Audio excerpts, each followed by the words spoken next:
Welcome to the Darkstream. Vox Day, voxday.blogspot.com, and Moon Landing Skeptic. That's right. Actually, I'm more of an agnostic than a skeptic. I'm not a Moonie, by which I mean I'm not somebody who subscribes 100% to the idea that the United States absolutely landed teams of astronauts, including Neil Armstrong, Buzz Aldrin, and others, on the moon. I also don't deny it. I'm also not convinced that the whole thing was a fraud filmed by Stanley Kubrick and so forth. My skepticism is based on the kind of thing that we're seeing today. It's based on the official government narratives that we see playing out in front of us all the time, every day. Let me give you an example. On my blog today, we have a discussion of the 42 demands of the Gilets jaunes. The 42 demands of the yellow vest protesters, or so we are told. Now, here's what's interesting, is I took a look at those 42 demands just to see, what they were. And here is what I found. The first demand, now remember, we are supposed to believe that these are the protesters. These are the people who are deeply upset about what's going on in France. And we know from seeing all of their signs and all of their protests and so forth, what is the first thing they want? What is the number one demand that they have? They want Macron to resign, right? Of everything that we know about the yellow vests, there are two issues. Number one, the fuel tax, and number two, Macron's resignation. So what is the first demand of the liste de 42 revendications de Gilets jaunes? Zero homeless, urgent, capital letters. So what is it? Zero homeless. Homelessness is the primary issue of the yellow vests. Number two, a more progressive income tax. Wait, this is a tax protest. A tax protest, and they want more taxes? They want the taxes to be more progressive? Then we go on to a minimum monthly income. Okay, that's moderately credible. Favor the small villages and town centers, stop the construction of large commercial areas around major cities that kill businesses, and give free parking in city centers. Wait, what? In general, that sounds okay. But it's a little bit confusing. Large housing isolation plans. Save the environment by saving households. I don't even know what that means, but saving the environment is one of the number 5 goal of the Gilets jaunes, the yellow vests. Force the large corporations to pay more taxes so that the small corporations pay less. Okay, that's moderately convincing. Same Social Security for everyone. The pension system must remain in solidarity and therefore socialized. And finally, number 9, end of the tax hike on fuel. It's just kind of a aside thrown out there. So I mean, I read this. First I read it in French, and then I Google translated it and read it in English. And I realized immediately that the whole thing is fake. These 42 demands of the Yellow Vests have nothing whatsoever to do with the Yellow Vests. So this is a pretty big deal.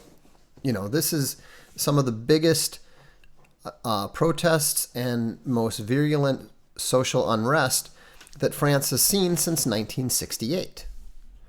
It has the potential to overthrow the government, right? And what do we see? We see a fake list of demands from people who obviously have nothing whatsoever to do with the actual protests. And so the important thing to understand is that this sort of false narrative is entirely normal when it comes to governments that control the media. The government media complex is a fundamentally dishonest one. So now let's look at some other things. Let's look at everything from the Gulf of Tonkin to Operation Northwoods to the sinking of the Maine to the deceptive way the Lusitania was reported. All of these things are false narratives.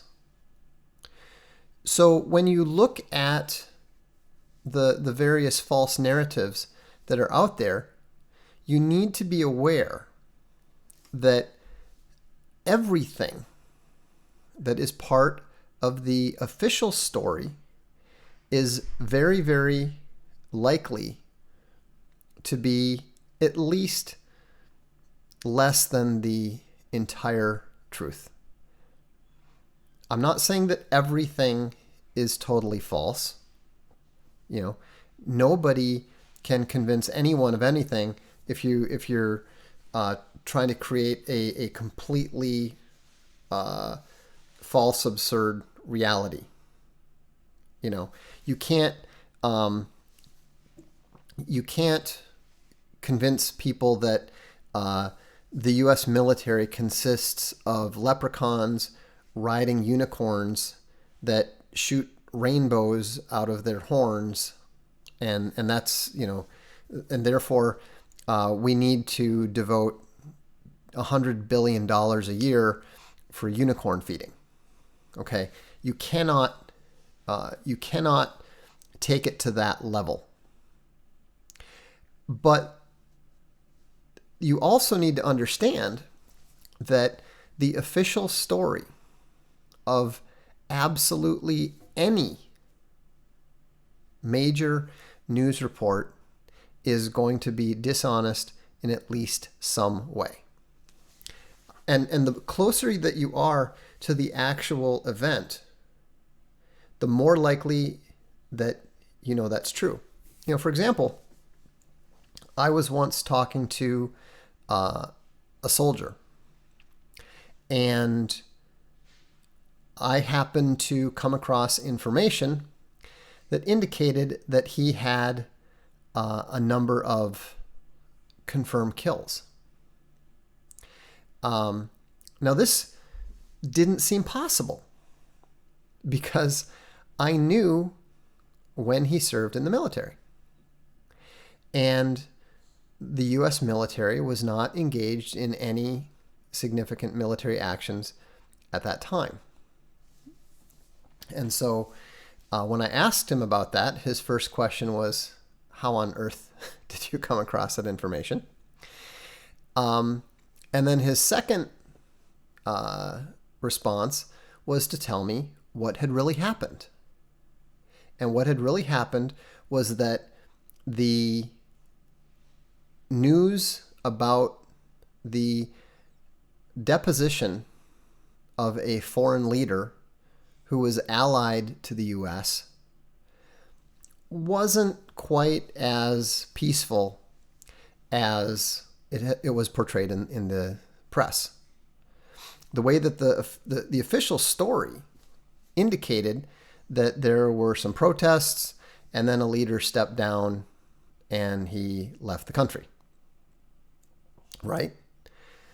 But it turned out that the situation was considerably more violent. There were a number of casualties on both sides, and U.S. troops were involved in them.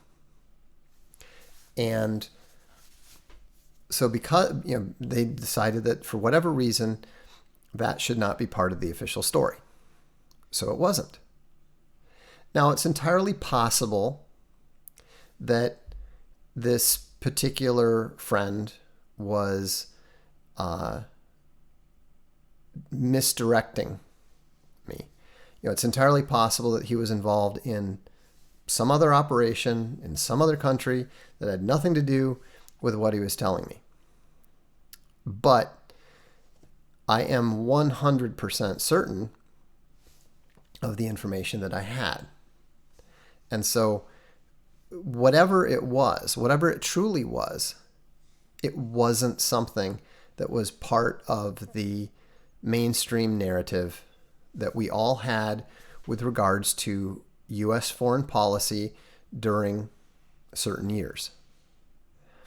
And so when you look at all of these other stories, that go back to World War I, that go all the way back to the Spanish-American War, we see over and over and over again that the official story, whatever it is, cannot be relied upon. And somebody said, well, why are you talking about this now? Why are you talking about the moon landings? I'm not big into, aliens and Area 51. I mean, I like the X-Files, but it's not a big, but see, it's not a big thing. But here's the thing that troubles me is you can deny all kinds of things. You can deny the lordship of Jesus Christ. You can deny the historical existence of Jesus Christ himself. You can deny the existence of Alexander the Great. You can, you're free to have your opinion about all kinds of things. So why on earth does anyone care what an NBA basketball player happens to think about an event that may or may not have happened, 50 years ago? Why does anyone care? You could say the same thing about the Holocaust narrative. It's stuff that happened 70 years ago. We understand why the Israelis might care. But why does anyone else really care one way or the other? I mean, does anyone have any idea how many Chinese people died in the Opium Wars or in the Boxer Rebellion? The interesting thing is that World War II is closer to the Boxer Rebellion than we are to World War II. Nobody cares. And so when you look at these events and you see that people react not just with disbelief, but with actual anger, with this angry dogpiling, that's when I start to go, I mean, I never ever doubted that American astronauts had landed on the moon and, all the various events had happened exactly the way that they were portrayed, I never had any reason to even think twice about it. I don't think about, did Columbus actually discover the Caribbean islands? I never stopped to think whether the Portuguese navigator actually, circumnavigated the South Cape. And so when you look at these angry reactions to events that can't possibly matter, then you start to wonder why that narrative is so important. And that's when I personally start to doubt the narrative. And like I said, over the last 20 years, we've learned that the official story, whatever it is almost certainly false in some way. And so, I asked 5 different people, all of whom are very highly intelligent. And what I thought was really interesting was that when you had, when I talked to these very intelligent people, and I would say that all of them are less inclined to what I would call conspiracy theory than I am. I firmly believe that conspiracy theory is the best and most historically accurate way to understand history. Great man theory is nonsense. It's clearly wrong. The accident theory of history is even worse. The Marxian theory of history is absurd. But what does tend to reflect reality is the idea that groups of men band together to achieve things. And their attempts to redirect the world in their favor interacts with the other groups and the historical trends, and that's what produces the events that we see. And so now you can get deeper into that, and you can connect it to the Christian worldview of good and evil as well. But that's not necessary for considering the concepts of the big lie. And when you look at all of this stuff, when you look at the holistic grand picture, the way that the moon landings are defended should significantly trouble anyone who genuinely believes in it. Now, like I said, I personally am agnostic on it. I don't know enough about the subject. I have not spent enough time delving into it. But what I have done and what I have seen is that in the various subjects that I have delved deeply into, in terms of history, in terms of economics, in terms of even individual people like Richard Dawkins, Jordan Peterson, and so forth, what I have found is that the superficial picture is almost always inaccurate. Sometimes to a greater degree, and sometimes to a lesser degree. And so when you look at the arguments that Owen Benjamin presents, some of them are highly indicative of there being something wrong with the conventional official story. Obviously the big number one problem that the Moonies have is the fact that no one has ever been back. We have all this incredible technology now. Our technology is so vastly superior to the technology of the 1960s. in so many ways. We can actually, apparently, land a probe on a comet, and yet we can't get back to the moon. That in and of itself tends to make the rational person suspicious. Then when you see these things popping up, these uncomfortable facts popping up, like the moon rocks being revealed to be of Earth origin, to be essentially trees. When you look at things like the idea that we lost the telemetry tapes. Wait, no, we didn't lose them. We recorded over them. I mean, when you are accustomed to seeing through liars, and you see an official story being defended in the same manner, with the constantly changing stories and all that sort of thing, if nothing else, your skepticism is at the very least justified.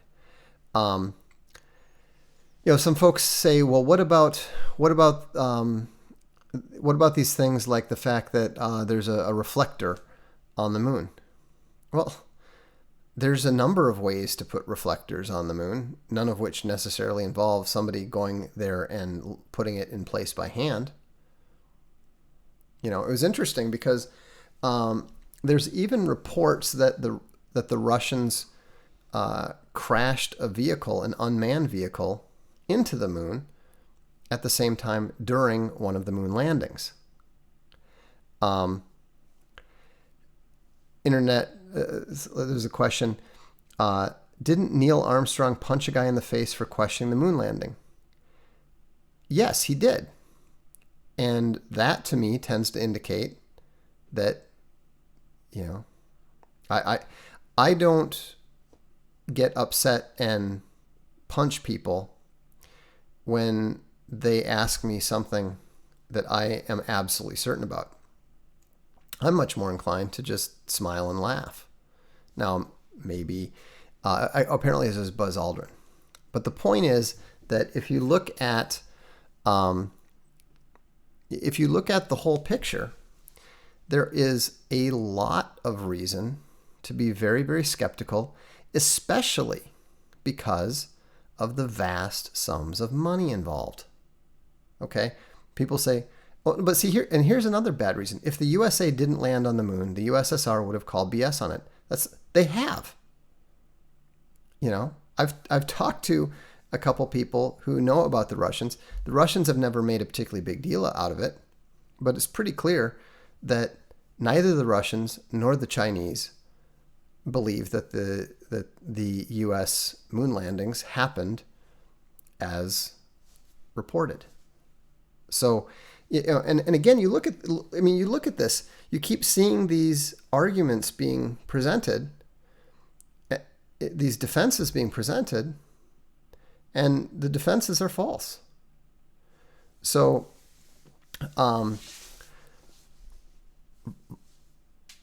Vox, where was this discussion several months ago? Follower? I don't even know what you mean by that. We've had this discussion probably 2 or 3 times on the blog. Again, I said that this is not an area of particular interest to me. I'm much more interested in the known fraudulent aspects of economics than I am about, whether the U.S. government staged yet another false narrative. I mean, here's the thing. If you look at the amount of money that goes to NASA, if you look at the amount of money that has gone into the space program with very, very little in the way of returns, and beyond that, if you look at the connection between the space program and the occult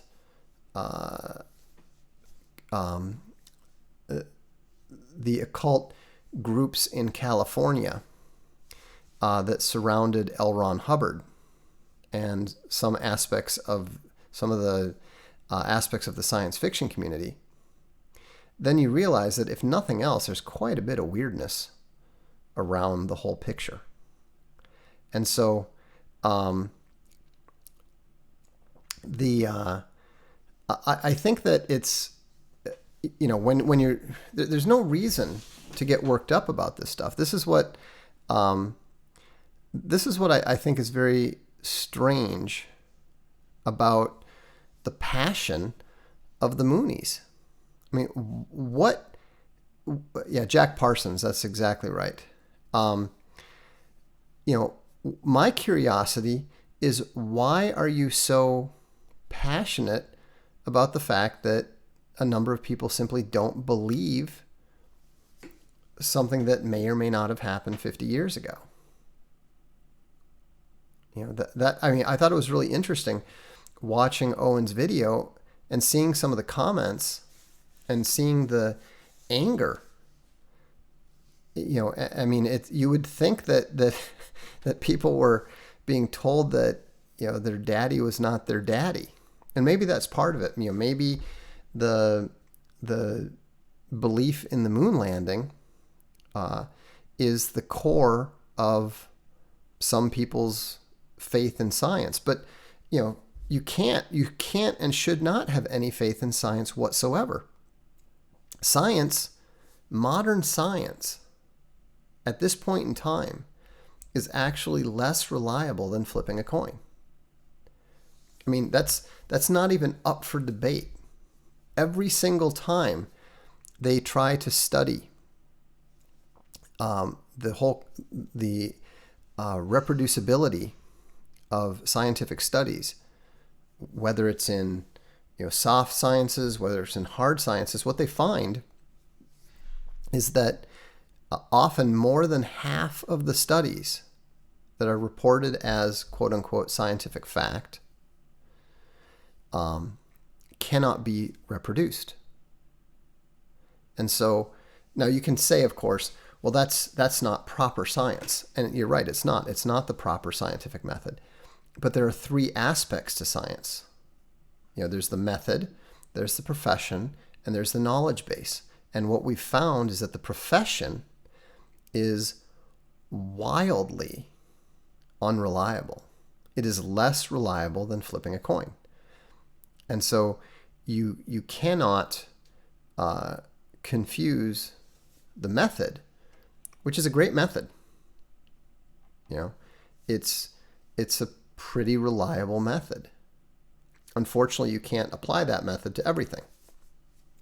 We can't apply science to whether the moon landings happened or not, because we cannot reproduce the experiment. Historical events can't be treated like laboratory experiments.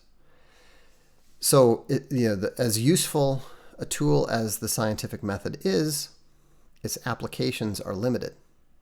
And when people say, "Oh, well, if you don't trust science, then you shouldn't use a cell phone." A cell phone is not science. A cell phone is technology. Don't make the mistake of confusing science with technology. Okay? But the important thing is that no matter what you're dealing with, whether you're dealing with economics, whether you're dealing with astrophysics, whether you're dealing with climate, whether you're dealing with astronauts, in all of those cases, the weak point, the structural flaw, is the humans involved. And if the humans involved choose to lie for whatever reason, in order to justify spending, billions of dollars, that might be a motivation. Or, there's as many different motivations as there are people involved. But you should never, ever forget that any human activity is at least potentially liable to human falsehood. And so I'm not telling you that you should disagree, that you should disbelieve the idea that man ever landed on the moon. All I'm saying is that you should always be skeptical anytime you see humans behaving in a way that is consistent with them defending a false narrative. And, it's kind of funny to me when you see the people defending the historical existence of the moon landings, their behavior is what makes me doubt the historical existence of those events more than anything else. Because I see the pattern in the way they behave. They'll just come up with any random possibility of quote unquote debunking the various criticisms. I mean, that video that Owen showed with the three astronauts, Neil Armstrong, Buzz Aldrin, and the other guy, saying that, not only saying, well, we didn't see any stars, I couldn't remember seeing any stars. I mean, when you're watching that, especially if you're watching it in complete ignorance of whatever they're talking about or who they're talking to, as I was. I mean, because I wasn't watching the whole video closely. I was just kind of, skipping through some of this stuff. And, I should say I was listening to Owen, and then, these clips would come on, and half of them I just skipped because, like I said, this is not an area of particular interest for me. But when I saw that bit of the three astronauts talking, I don't know if they were like testifying to Congress or talking to the media or whatever, but my first thought when I listened to them was, these guys are lying. I don't even know what they're talking about. I didn't realize what they were talking about at first, but I immediately picked up that they were not telling the truth. It's like, I can't remember what stars we saw. The other guy said, well, I didn't see any stars. And so it was really interesting to see that kind of behavior, because that is consistent with somebody who is afraid to make a direct statement, because if they said, well, we saw stars, what's the next question? Well, which stars did you see? You guys are astronauts. Presumably, you know enough of the sky map to say, well, we saw Sirius and we saw the Big Dipper, or some constellations that everybody knows.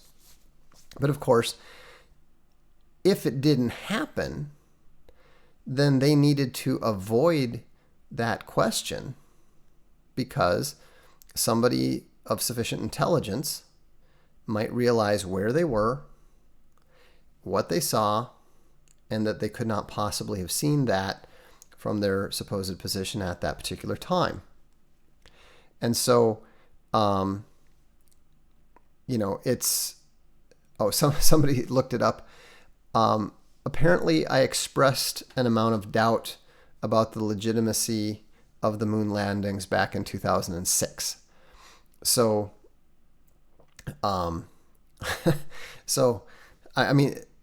my lack of interest in the subject is partially indicated by the fact that I didn't remember what I had said about this 12 years ago.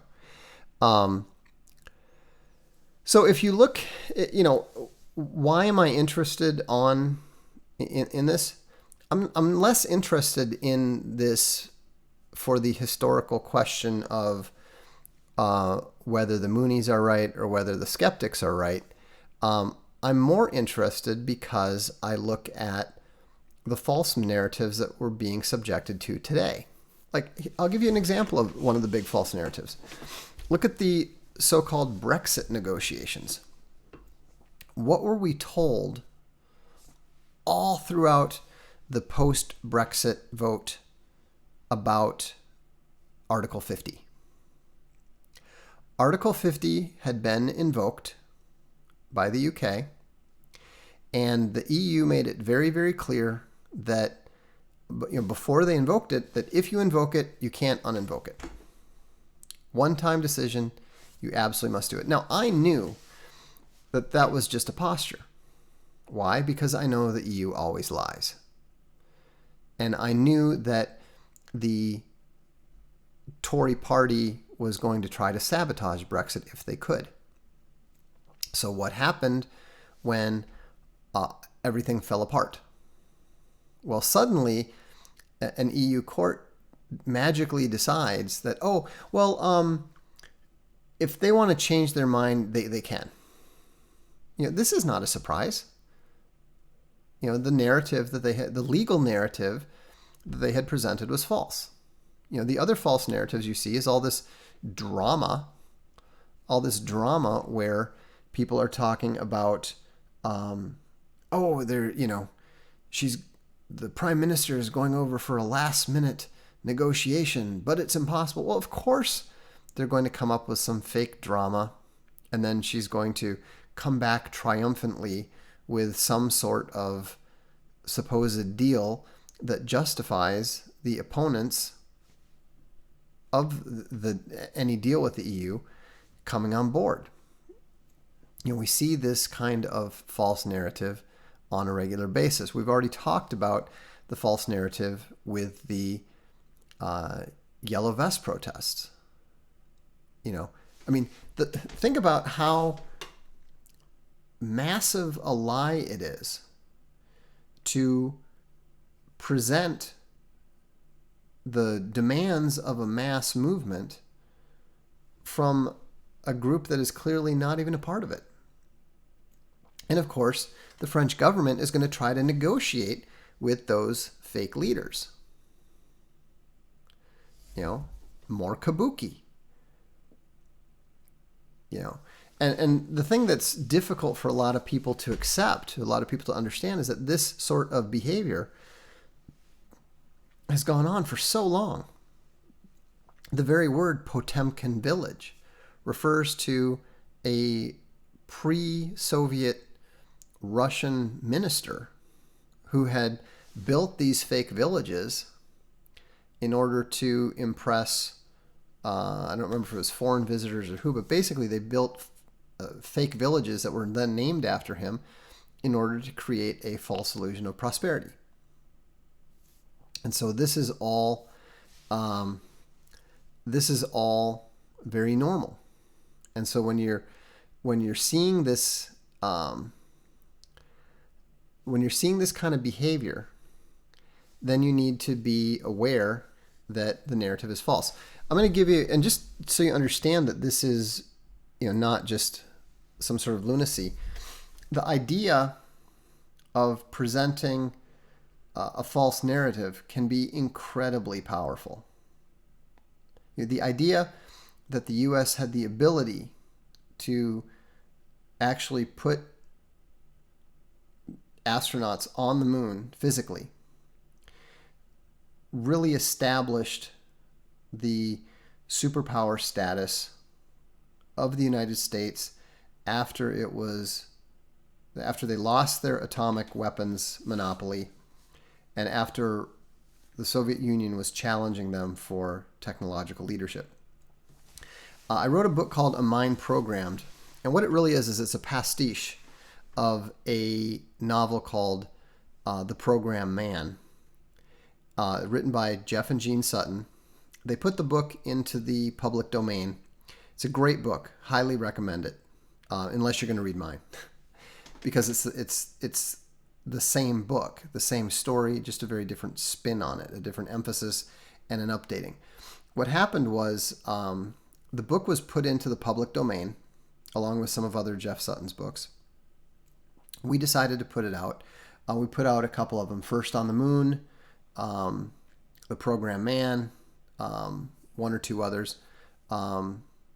Interestingly enough, two of them actually involve the initial moon landings and the rivalry between the Soviet Union and the moon. But this particular one is set out in far into the future, intergalactic war, a huge Terran empire, the Empire of Man. And the book was a little bit clunky. Jeff Sutton had a lot of great ideas. He was not the greatest writer in the world, and some of the racial, the way that he handled some of the racial aspects would be a little bit, would not be regarded with equanimity these days. He really liked the word inscrutable. And so I thought, well, we'll clean it up. We'll get rid of some of the clunkiness. We'll update some of his language, so it'll be a little less offensive to folks and so forth. And the thing is that I got so into the story, and I suddenly realized, I could set this in my Quantum Mortis universe, and it would fit perfectly, and I could, then I can actually completely rewrite the thing, which I did. And so, and I think I'm a huge fan of the original book, just so you understand. This was not a critique in any way, nor a replacement. It was more of a, more of an homage, you could say. And so, anyhow, I wrote this pastiche, and I believe it was very successful just because some of the biggest fans of the Jeff Sutton book said this one was even better. And if you want to understand how important a narrative can be, whether it's true or whether it's false, I would encourage you to read this book. You can find it on Amazon. It's like $3.99 or something. And it's a really good story. And I think it will give you a deeper perspective on the idea of false narratives and the purpose they serve human ambition. And so anyhow, it's a good book. It's worth checking out. If you haven't read any of the Quantum Mortis stuff, I'd encourage you to do so. I think you'll really enjoy it. What do I think of Raymond Feist? I liked his earlier books quite a bit, Magician and so forth. We were actually pretty friendly acquaintances for a while, but after I got kicked out of the good graces of the science fiction community, he apparently swallowed the official line, so that was a little disappointing. But he's a good writer, amusing guy, interesting guy. I quite enjoyed my direct interactions with him when we were still exchanging email and so forth.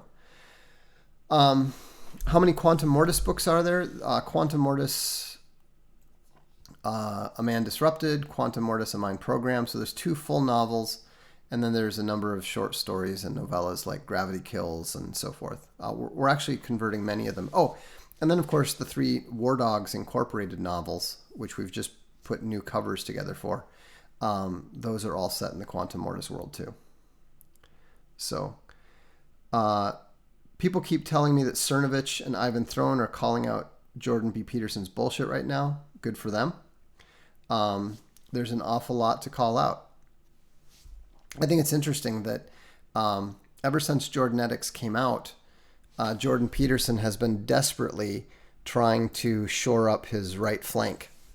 So now he's suddenly becoming a champion of free speech again, and all the kind of stuff that helped him become popular in the first place. Don't fall for it. Do not fall for it. He is absolutely on the other side. He is approved opposition. He is controlled opposition, etc., etc.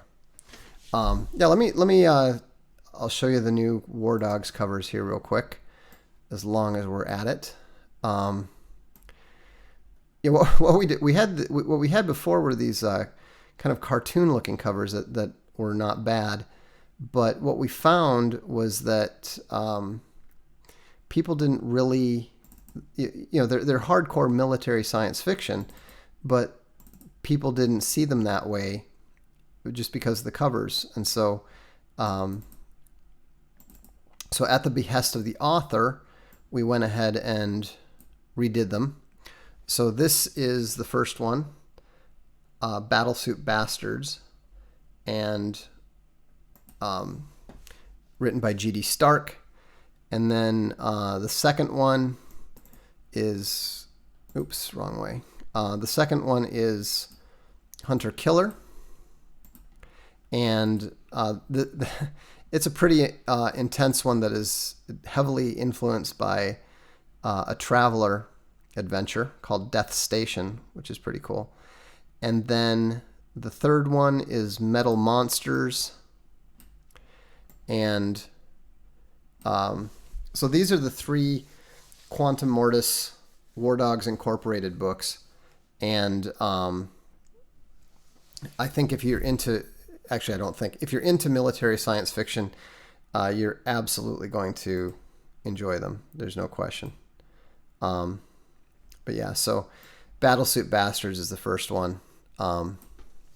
It's really good.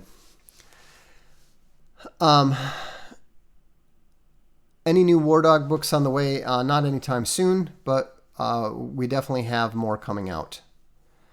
Can your candidate capture the Taylor Swift vote? Who knows?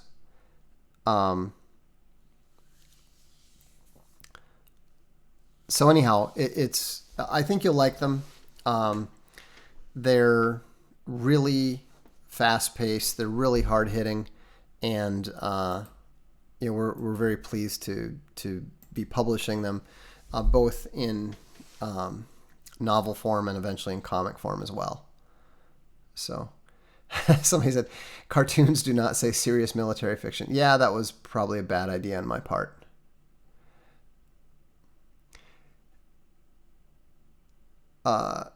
I'm so special in the dark is so stupid. Get a clue. You're not dark. You're not mysterious. And you're not even close to.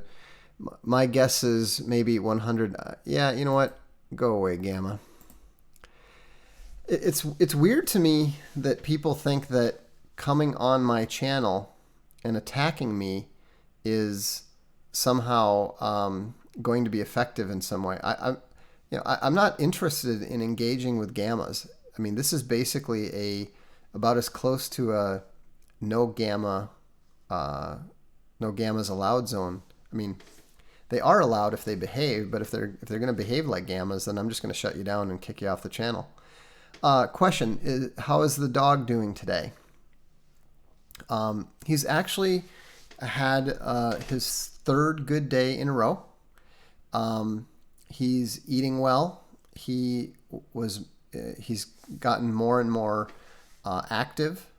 Actually wanted to go outside with the other dogs, and so we are cautiously optimistic. He's not out of the woods yet, but he is gaining some weight, and the trend is definitely in his favor at the moment.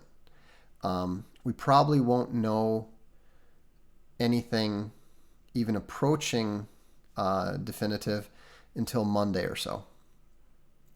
But the initial prognosis is improving. What should I do if I work with intense gamma? Find a way to get rid of them. Work with somebody else. As a writer, do you ever worry about your creative work serving the dark rather than the light by intended means? Yeah, occasionally. But I try to be truthful to the characters, to my philosophy, and so forth. Bad people do bad things. Sometimes I make those people attractive and charming and so forth. And I don't know. I don't worry much about it. I'm usually just trying to make it as good as I can do so.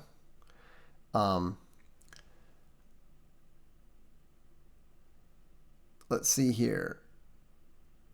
Yeah, most brains are running on a program called I Believe that disable their critical thinking skills.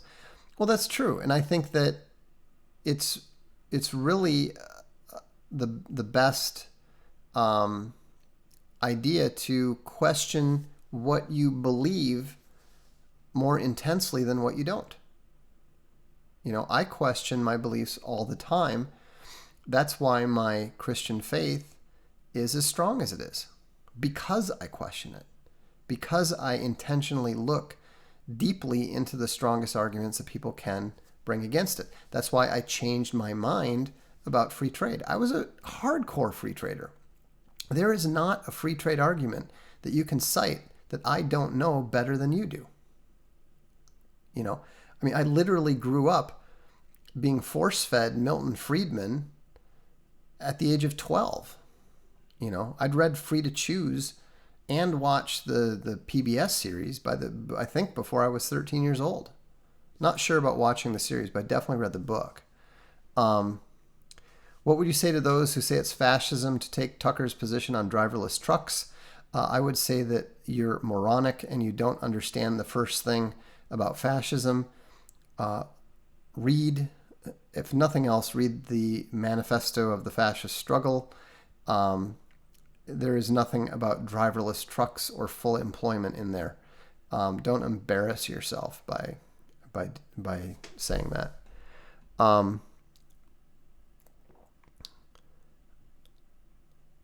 Why do the Irish have the lowest average IQ in Western Europe? I don't know. I have no idea.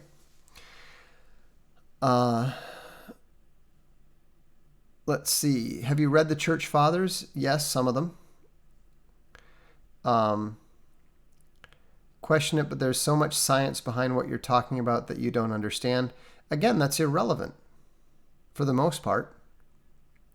You can summon all the science in the world that you want, but science is no better than the humans that are utilizing it. The more people talk about,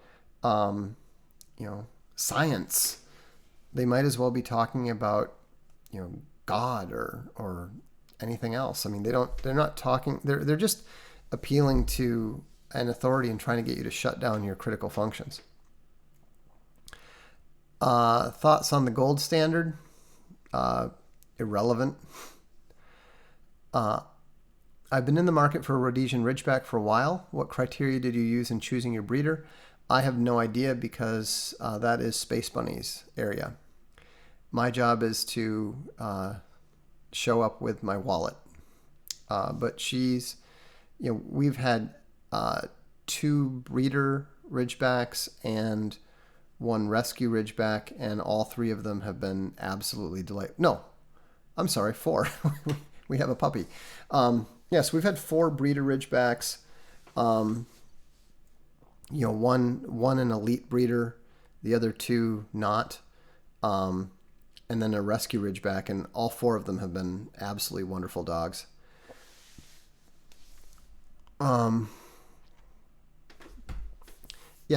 Engineering is definitely more important than science.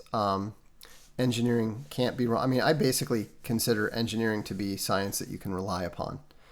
If it hasn't reached the level of engineering, it's not reliable yet. Do you think it is smart to be a prepper? Well, yeah, I think it's always good to be prepared for things. I think that you can't devote your whole life to it, because the timing is impossible for anyone to understand. Do dogs do better in packs? A dog becomes pack with its humans, and so we happen to have a number of dogs, but we've always had at least 2. But I've seen, when we were living at the digital ghetto, we just had my Vizsla, and that worked out great. So, thoughts on Ted Kaczynski and technology? I actually wrote, if you want to know that, look it up. I wrote a piece for the Pioneer Press on the Unabomber years ago. It's on the blog. You can find it. I'm late. Did we go to the moon? I am skeptical, but it's possible. I forgot to finish my earlier thought. I asked a number of highly intelligent people whether they believed we went to the moon or not, with a 10 being I'm absolutely certain that we did, and a 1 being I'm absolutely certain that we didn't. And it was interesting because of these people, all of whom have IQs in the 3SD plus range, the highest confidence that we had been to the moon was a 6. The lowest was, I believe, a 1. So it's interesting to me that the more intelligent the person, at least in my experience, it tends to be the most intelligent people who tend to be among the most skeptical. And so that doesn't mean anything. I'm not appealing to the authority of intelligence or anything. But these are all people who do tend to think for themselves. And none of them had looked seriously into it. That's just kind of their gut reaction.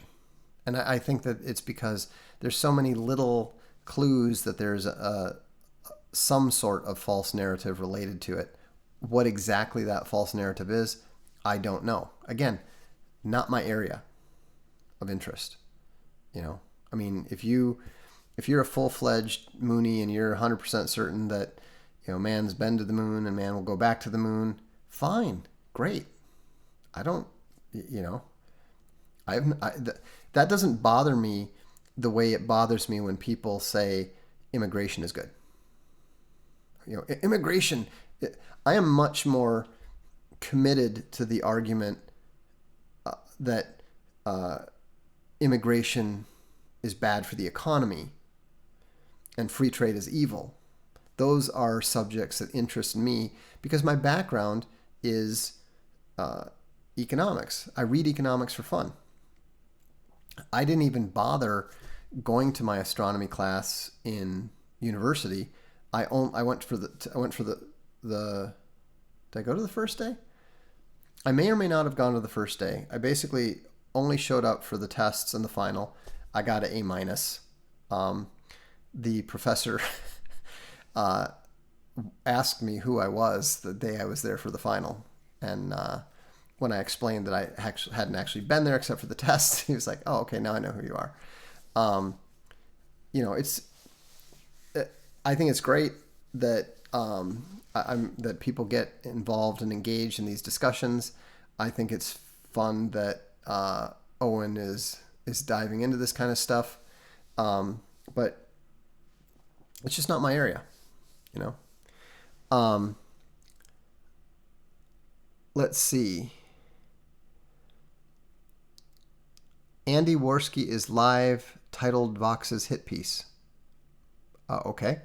Well, I hope that unlike those 3 guys that wanted to discuss Jordanetics, I hope he actually tries reading it. Anyhow, I should get rolling here, but have a good evening. Remember that if you suspect a narrative is false, there's a decent chance that there is at least some falsehood behind it. So have a good evening, and we'll look forward to see you at the next Darkstream.